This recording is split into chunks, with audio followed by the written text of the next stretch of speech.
Всем доброго вечера.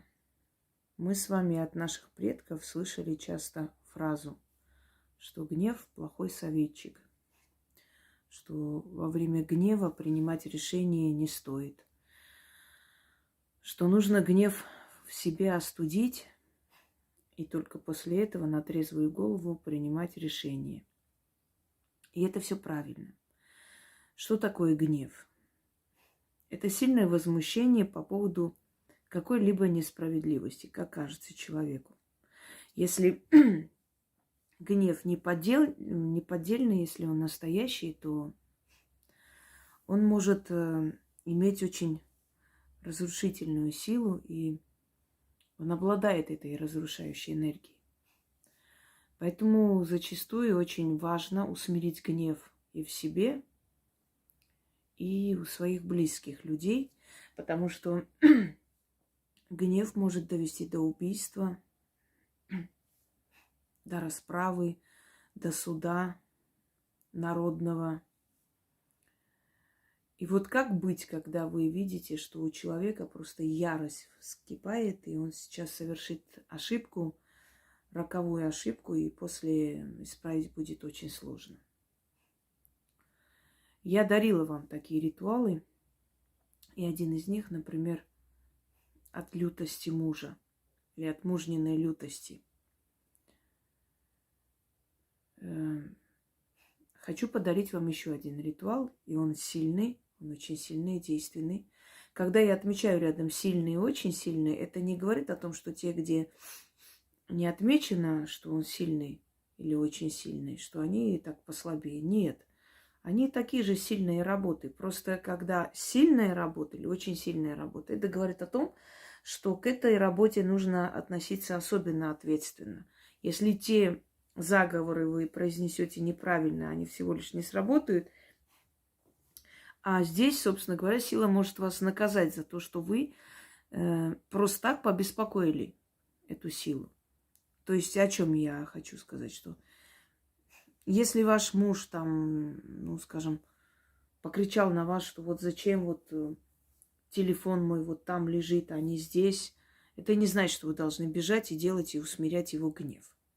Но когда ваш муж говорит, сейчас поеду там, их просто прикончу, не знаю что, вот в ярости, в гневе садится за руль машины и едет куда-то с кем-то разбираться, вот это серьезный момент, и тогда нужно действительно читать. Понимаете? Поэтому я специально отмечаю сильные, очень сильные, чтобы люди не подходили к этому безответственно, понимали, что есть ритуалы, которые очень серьезные, есть ритуалы, которые не менее серьезные, но они, предположим, денежные призывы и так далее, ну, могут получиться, могут нет, если неправильно сделаешь. И всего лишь. А здесь нужно беспокоить эти силы только тогда, когда ты чувствуешь, что действительно реальная опасность, и от этого просто вот судьбоносный момент, надо остановить человека. Или для себя, когда вы понимаете, что вот ваш гнев сейчас настолько вас выведет из себя, что вы пойдете и сделаете нечто такое нехорошее. Знаете, мне когда говорят, вот кого-нибудь я боюсь, я говорю, я боюсь только себя. Потому что я могу быть способна на такое, чего от себя сама не ожидала. И каждый человек, практически каждый человек, даже самый трусливый человек может быть способен на такие поступки, которые от него не ожидали. Но есть еще такое выражение «бойся гнева терпеливого человека». Когда человек очень долго терпит, молчит, и это все накапливается в один момент, как вулкан. Это очень, очень тяжело остановить. Почему-то вот спокойствие человека, да, воспитанность человека, достойное поведение люди принимают за слабость. Что раз вот ничего не говорит, ну, значит, можно ездить на нем дальше. И когда их всех скидывают к чертовой матери на дороге, на камни, они удивляются, что такое происходит. Ты же столько терпела, а тут раз, на тебе. Есть такое понятие, как последняя капля, знаете? Когда человек годами терпит, ничего не говорит, и вот накапливается вот этот сосуд, и последняя капля капнула, и все. человек может пойти на самые крайние такие шаги. Знаете, термин есть в психологии «доведенная женщина».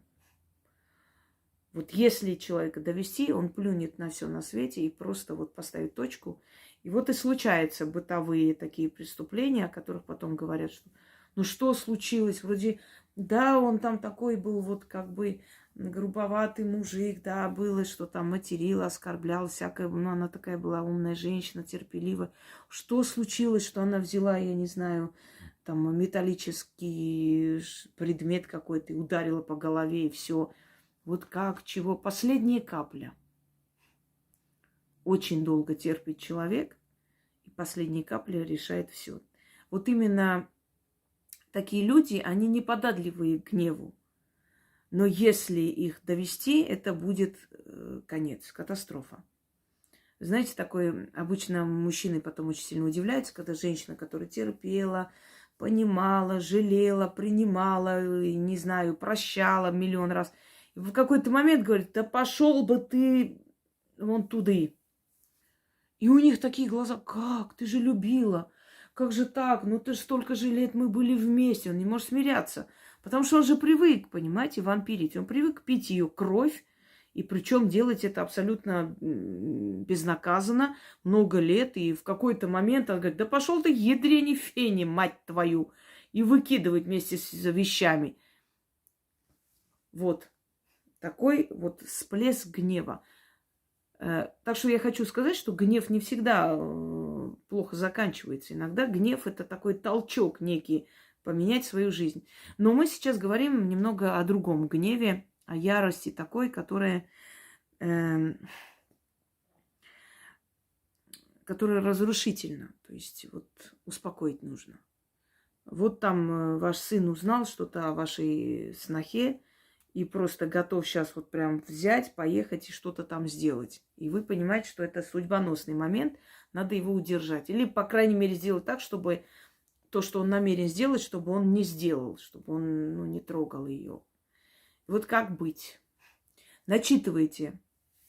Берете 3 рюмки с водой, возьмите столько, сколько можно там дать ему выпить, или налить ему в кофе, в чай, в борщ. Но, естественно, во время гнева человек не хочет ни кофе, ни чая. Я имею в виду, что если вот вы услышали какую-то новость, и вы подготавливаете его, вот угощаете, вот усмирили гнев, потом говорите. Можно так сделать. Но есть другой момент, когда человек, на взводе, и вы не успеваете ему ни говорить, ни просить, ничего. Остановить невозможно. Значит, быстро набирайте воды, 3 рюмки воды, начитываете 3 раза, переливаете вот в эту рюмку, берете его вещь и макаете туда, в эту воду. А потом эту воду выплескиваете ему вслед. Хорошо бы, если это квартира, придется вам в банке какой-нибудь спустить туда и выплеснуть просто во двор. А если это частный дом, оно намного легче. Открывайте ворота и выплескивайте ему вслед. Если у вас нет рубахи, я понимаю, сейчас скажут, а если нет ни майки, ничего нету его, тогда просто начитайте и выплесните. Поможет, 70%. То есть поможет. Обойдется меньшей жертвой. Но если бы вы сделали все как надо, конечно, эффект был бы больше. Значит, 3 варианта. Первое. Начитывайте, перемешивайте в чай, в кофе, в суп, как можете. Возьмите малое количество воды, чтобы не было ощутимо. Или, может, налить туда, потом разогреть в микроволновке, чтобы он не почувствовал. Второй момент. Если вы не успеваете, или он находится далеко, например, вы услышали, что вот что-то, какая-то разборка должна быть, и муж ваш не дома, поехал, у него рейс, например, и вы не знаете, как отсюда воздействовать. У него, наверняка у вас дома есть его рубашка, майка. Начитывайте на 3 рюмки воды, наливайте в 1 рюмку и макайте туда его вещь. И выйдите на улицу, вылейте просто, как будто ему вслед. И молча повернитесь, идите домой. Если вы живете в другой стране, у вас нет вещей вашего сына, предположим, вы услышали, что там что-то происходит, как быть, что делать, значит, начитывайте на 3 рюмки, выливайте в одну рюмку, выходите на улицу и просто вот так вылейте на землю, отвернитесь и уйдите. Вода обладает памятью, вода вездесущая, она найдет его везде и усмирит его гнев. То есть она соединяется, многие ритуалы, они как на соединении вот этого всего мирового разума. Здесь начитали, а там помогло, понимаете? Здесь пошли на кладбище, начитали что-либо, а в другом кладбище вы, например, вот отправили некий посыл своим родственникам и так далее. Ну, различные есть ритуалы. То есть у нас общая энергетическая зона, поэтому сильные ведьмы, они способны сами помочь, они способны дать вам такие работы, которые за 1 000 000 километров могут вам помочь. Понимаете? То есть вы, извиняюсь, вы можете помочь своим родным. Я не могу показать вам, потому что речь идет о ребенке. Это насчет того, что пупочную грыжу невозможно вылечить. Послушайте меня. Вот давайте так договоримся с вами, вот со всеми этими товарищами, которые своих мозгов не имеют и пытаются всех чему-то обучить. Если вы не можете этого делать, если вы не понимаете, как это возможно, это не говорит о том, что не могут другие делать. Я просто не могу здесь выставить, показать. Но буквально на днях мне отправили фотографию ребенка. Мучился ребенок грыжей, но я уже не первый раз это снимаю, не только у ребенка. Ну, у ребенка особенно, потому что ребенок же не понимает, что происходит, там болит, все, не может спать. Очень прям огромно. И врачи сказали, что нужно будет подождать, если, то есть, на этом уровне останется, в принципе, через год можно оперировать, пока еще он маленький. Так вот, вот моя работа, естественно, я сказала родителям, что нужно делать. И в течение даже месяца не прошло, практически следа от этой грыжи не осталось. Есть фантомы, через которые ведьмы работают. Есть энергии. И в конце концов, мы все единое, понимаете? Мы часть Вселенной, единая. Здесь сказала, там сработало. Только есть одно но. Должен дать эти работы, ритуалы, заговоры тот человек, который знает тайны Вселенной, знает, ну, не все, конечно, все узнать невозможно за 1 000 000 жизней, но отчасти, то есть знает вот ключевые моменты в этих работах, поэтому данные есть заговоры, работают. Одним словом, вы можете помочь своим родным и близким. Если родной и близкий человек рядом, на 3 рюмки начитали, вылили в 1 рюмку, значит, подлили ему там в чай, суп, кофе и так далее, дали пить. Если нет возможности, смакнули туда его вещь, майку, там, сорочку, не знаю, все, что у него есть, и остальное вынесли на улицу и вылили, молча вернулись домой, усмирили гнев и предотвратили просто нечто такое страшное. Если нету рубашки, майки, просто начитали на 3 рюмки, вылили в одну, вынесли, вылили. Сработает, в любом случае сработает. Но лучше, конечно, сделать вот все эти детали, предусмотреть, тогда он будет намного сильнее работать. А если вы для себя делаете, все очень просто. 3 рюмки поставили, начитали на 3 рюмки, вылили в одну и выпили. Все. 3 раза нужно читать. Иногда нужно усмирять в себе гнев, когда человек тебя оскорбляет. Ну, например, мужчина, там, который ушел, никак не может смиряться. Вот он начинает там гадости делать, преследовать, да. Чтобы вот внутри себя не было этой боли, этой злости. И не хотелось ему ответить, а просто игнорировать, потому что игнор – это самый страшный ответ. Знаете, наказание тишиной такое есть. Самое страшное проклятие в древние времена было наказание тишиной, когда о человеке не говорили вообще, как будто этого человека не существовало. Вот это было самое страшное проклятие. Если о человеке вообще не говорят, он энергию не получает на том свете, в том числе. Вот и хотите наказать тишиной, вот. Но не можете, вы темпераментный человек или слишком больно, хочется высказаться, сказать. Как сделать так, чтобы у вас желание отпало говорить, усмирить ваш гнев? На 3 рюмки прочитали, вылили в 1 рюмку и выпили. Все. А теперь заговор. Ульяна, Маримьяна и их сестра... Ульяна, Марьяна и их сестра Маримьяна. Вода земная, вода небесная, вода подземная. 3 водицы, 3 сестрицы по реке плыли, рыбу в руках несли. Рыба-то немая, рот открывает, а звук не идет. Так бы и ты, имя, или так бы и я, если вы для себя читаете. Для гнева рот не открывал, гневных речей не говорил. 3 сестры плыли, да рыбу из рук в воду отпустили. А вода студеная, вода холодная.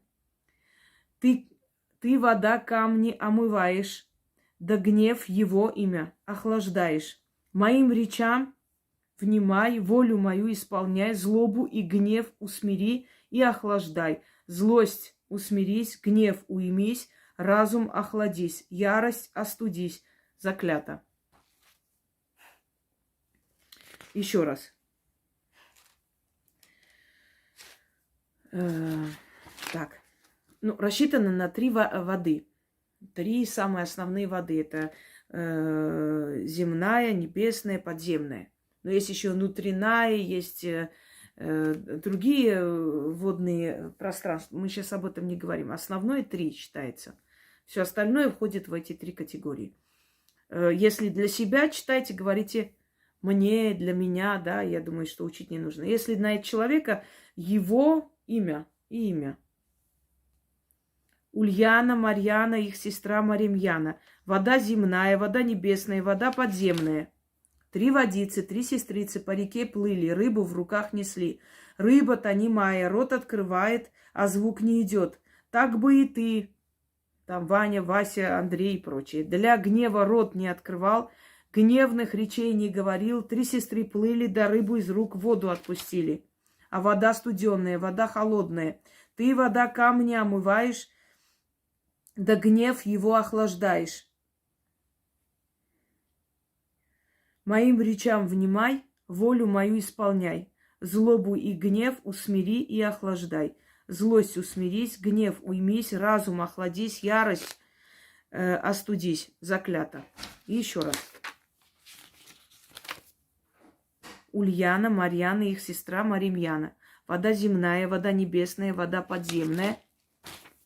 3 водицы, 3 сестрицы по реке плыли, рыбу в руках несли. Рыба-то немая, рот открывает, а звук не идет. Так бы и ты. Для гнева рот не открывал, гневных речей не говорил. 3 сестры плыли, да рыбу из рук в воду отпустили.